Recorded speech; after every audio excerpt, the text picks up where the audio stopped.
The following is a presentation of the Eagles Sports Network. Ryan Wilkes here with head softball coach Michael Graves here on the Eagles Sports Network, talking the All-SAC preseason player selections. The Eagles had four, starting with Hayden Dye, a first-team All-SAC preseason selection. What do you think that means to her, and what do you expect to see from her in her senior year? She's not someone that really gets caught up in all of it. She'll be happy that people think highly of her, but Hayden's a hard worker, especially with her bat. She's always trying to get better. She gets down on herself when, she feels like she's not helping her team, and we kind of have to, pat her on the back sometimes and be like, don't overthink this. You're fine. So, she had a great year last year, and she had a great fall, so we're expecting big things for her last year here. 3 second-team selections, starting with Macaulay Bailey, always near the top of the conference in power hitting, and she's just been a great player for you in her time here. What step do you expect her to make in her junior season here with the Eagles? Just keep grinding. Macaulay likes to hit, and I think everybody sees the end result. She's probably the most powerful kid in the conference, or at least, top two, but, she probably the most feared, home run hitter in the conference. Now Santana Anderson, the transfer from Limestone, also a second-team all-conference selection. She just adds more power to this already powerful lineup. What are you excited to see from her this season in her first year with the Eagles?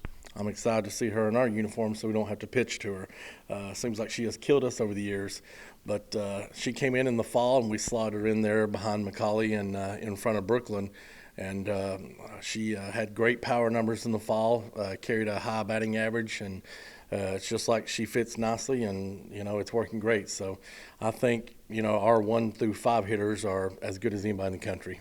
Now, Brooklyn Lucero, the last one, a second-team all-conference selection. A little bit of a slow start last year, but she kind of came on throughout the middle of the season towards the end. What does she add to this lineup this year and continuing to improve in her second season? Unfortunately, before Brooklyn came to us, she had to take a little time off from softball. And, so when she came back, she wasn't quite the Brooklyn that she thought she, needed to be. But she caught fire in April. She had a great April. She had a good conference tournament for us.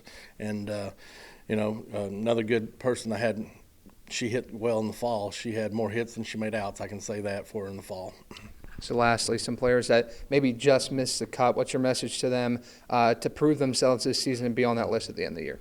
Well, I feel bad for Sienna Cameron. She's one of the better hitters in the conference, one of the better hitters in the country.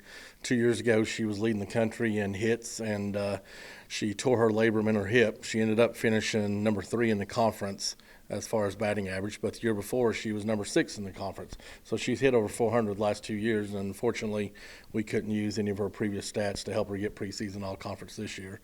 Then we've got a couple speedy outfielders that helped us a lot last year, Trinity and Abby. Abby has really worked hard over the summer. Trinity's got some goals in mind that she wants to take care of, so I think that's going to help. Kennedy Warder, she's an underrated catcher. She controls the game as good as anybody behind the plate, and she is very valuable to our pitchers. So, that's going to help.